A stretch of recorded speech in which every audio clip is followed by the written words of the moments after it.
Leo's echo wasn't a phase, it was an infestation. It started subtly after the freak blackout that plunged our suburb into a primordial darkness for 3 hours.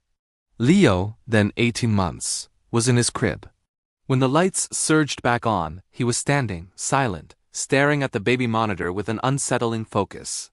The first red flag was his mimicry of the toaster. Not the ding, but the precise, complex sound of the coils cooling down. A faint, metallic tink-tink-tink. Sess. He'd make the sound while looking at the appliance, hours after it had been used. Then came the voices. The first clear sentence wasn't "Mama."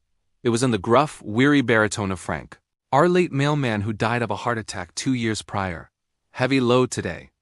Damn dogs on Oak Street. I'd heard Frank complain about those dogs 100 times. I found the security footage from the night of the blackout.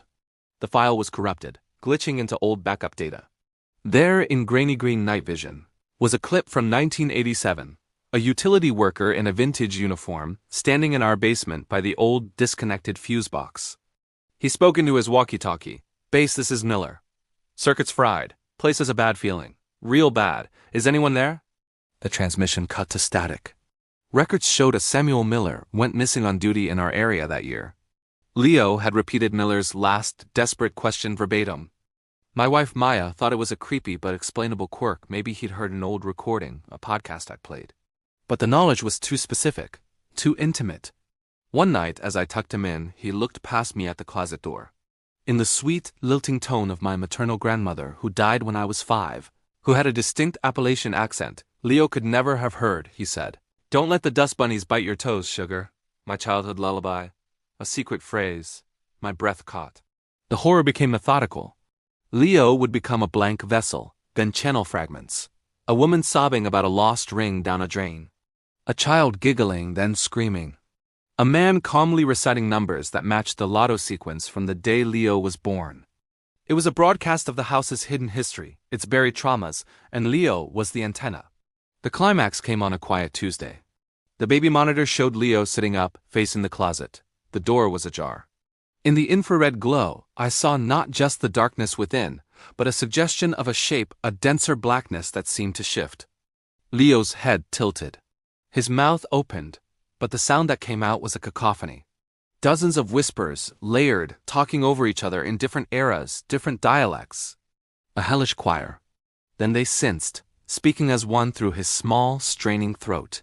"He is listening." Leo's head snapped toward the camera. His eyes were no longer his own. In the monitor's monochrome green, they were 2 bottomless, reflective pits.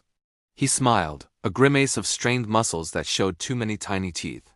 The voice that emerged was the crisp, patronizing baritone of Chuck Weathers, the local TV meteorologist from my 80s childhood, famous for his dramatic storm warnings. "And now, folks, a severe alert for your immediate area. Power failure imminent. Total blackout. Starting now." The monitor died. The nightlight in the hall popped with a tiny fizz. The hum of the fridge ceased. The world was plunged into a silent, suffocating ink. In that absolute quiet, I heard it from his room. Not Leo's voice. The other sound.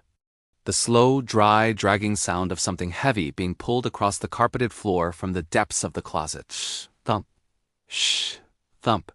Then, a new sound joined it. A soft, wet clicking, like a tongue probing the roof of a mouth without teeth. And finally, Leo's own voice, small, terrified, and utterly his own, piercing the darkness with a pure, unadulterated scream that was suddenly, violently, cut short. The silence that followed was worse than anything that had come before. It was the silence of an empty vessel. And from the black mouth of the hallway, the dragging sound began again. "Shh, thump, closer this time." Heading toward my door,